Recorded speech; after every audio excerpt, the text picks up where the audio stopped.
Stop filled. Okay, another nice trade, 6 points. Let me show you what I saw.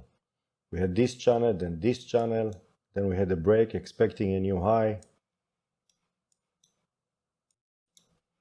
So for me it was obvious that we are going into the highs.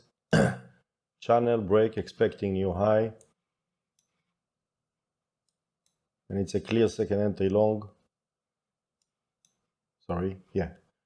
First entry, second entry. Signal bar is not good, however the last bar was an engulfing one.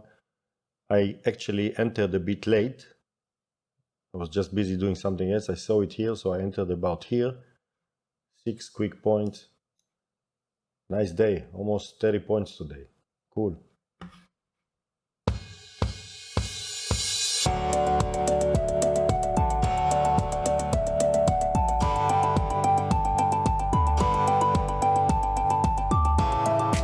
Stop filled.